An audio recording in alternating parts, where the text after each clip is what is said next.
Santron PC-Based Uroflowmeter. Identify the interface unit connections. At the back of the interface unit, you will find 3 connections: power connection, micro USB connection, sensor connection. Connect the sensor cable from the sensor connection to the interface unit. Connect the DC power adapter to the unit. Connect the micro USB cable from the USB connection of the PC to the interface unit.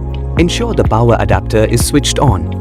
The PC-based Uroflowmeter setup is now complete and ready for use.